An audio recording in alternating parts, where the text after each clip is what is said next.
Duel with pistols. Hobo and Brakemen fire at each other with no rebuttal. What's a rebuttal?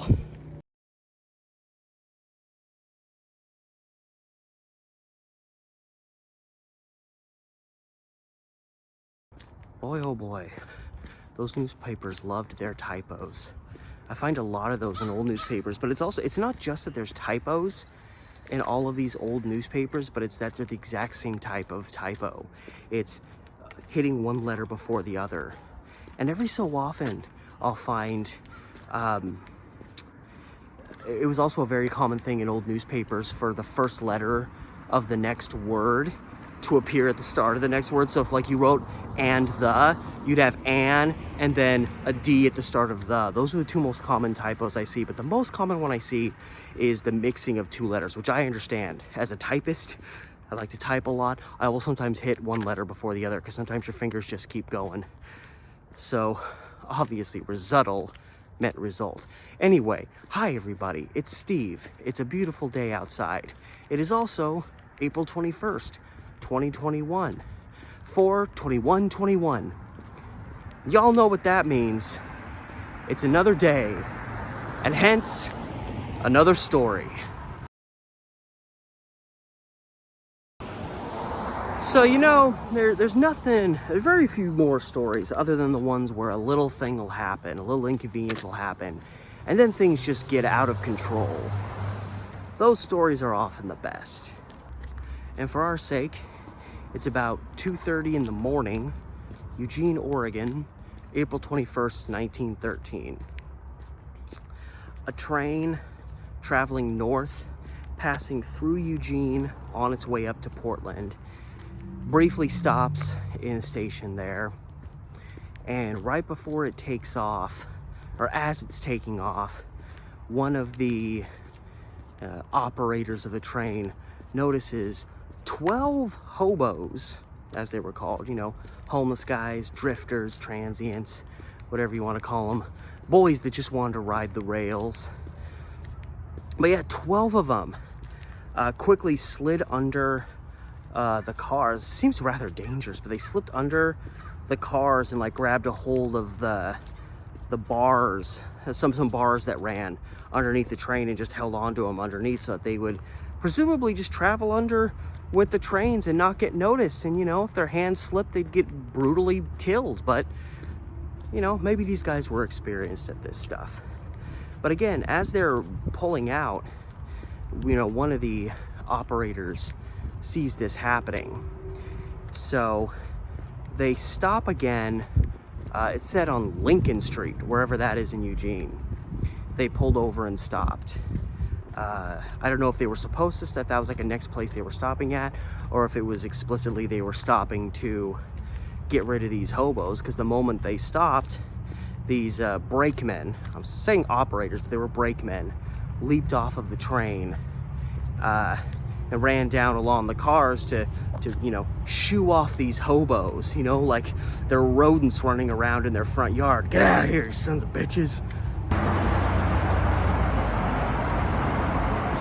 So to run the hobos off nice and quick, one of the brakemen pulls a little 32 gun he has, because of course, I mean, these are guys riding a train. Trains were getting robbed all the time back then, so you understand that some of these guys on board the train were packing a little heat, because you kind of needed to, otherwise you were just setting yourself up. So one of the brakemen pulls his 32 out and fires a warning shot in the air, like, get out, just, I'm not messing around with you, get out. Well, in response to this, one of the hobos, as they're, you know, kind of tumbling out from under the train, he pulls out an even larger 38.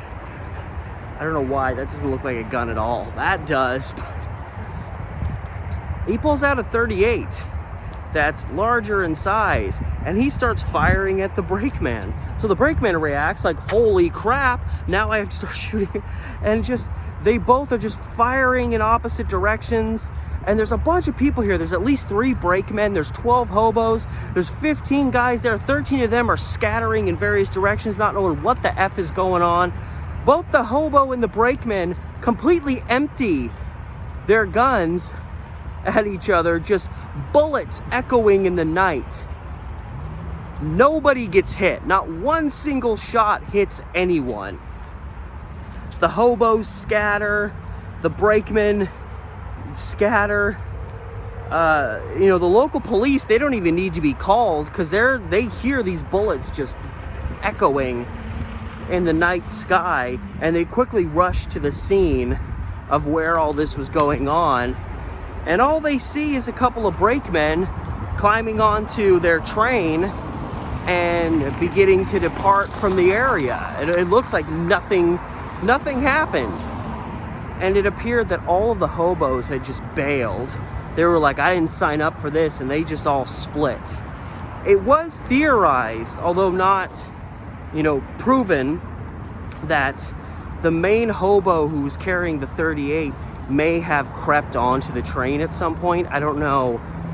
Well, the main reason that they came to that possible conclusion was, as was often the case back then, if hobos are creating some trouble, the main way that the local law enforcement handles it is they pretty much, grab and nab, maybe arrest, but at least question, like, every single hobo they see. They're all responsible.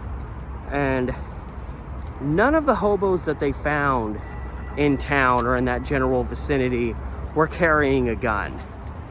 So, of course, this particular hobo could have gotten rid of his gun. He could have given it to somebody else who left the area. There's lots of ways that this guy could have still been in Eugene and gotten rid of his gun. He could have tossed it in the river and thought, this helps me, if I need it, but now, I don't want to get busted. So just because no hobos in the area were carrying guns doesn't automatically mean that this guy hopped back on the train, but it was theorized that that might have been what happened. And yeah, the brakemen were probably hopping back on the train and getting ready to take off because, the shootout was technically instigated by one of the brakemen, and they probably didn't want to get in any trouble. But yeah, the authorities stopped them and questioned them, and everybody had just scattered.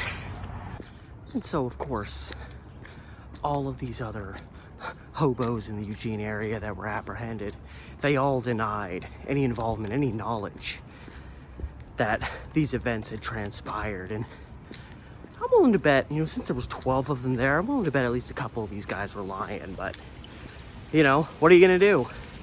Go to a hobo, he says he wasn't there. Nobody actually got hurt. It's like, were the authorities really going to invest all that much time in trying to really get to the bottom of all this? I don't think so. Had some people died, that's a different story. But the fact of the matter is, what should have been a simple issue of, hey, you're not supposed to be here, be gone with you, turned into this crazy gun battle where no one got hit. People sent scattering gunshots through the night. The police are like, what the heck? The people in the neighborhood are like, what the heck? And it's just another example of what should have been just a kind of a minor little thing. Maybe there's a confrontation. Maybe the hobos yell and rant and rave a little bit, but you'd think this would have been a relatively easy situation to break up. And no, it got out of control. It got lit, but not in the fun way. So, hey, it's a story you can laugh about because in the end, no one actually got shot.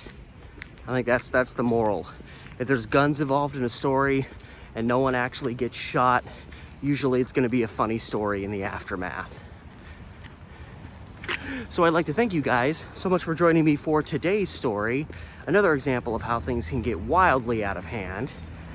And I invite you to like, share, subscribe, hit up my Patreon. I'm always posting stuff there to give you a little bit of bang for your buck, and it obviously helps me out. The link to my Patreon is in the description with this video, as well as the links to my Instagram and Facebook pages closely related to the content that I'm producing both here as well as my primary channel, Steve the Amateur Historian. If you haven't subscribed there yet, get on over there. I assure you, you'll like it. And all that said, on this beautiful day, this has been Steve, and I'll see you tomorrow.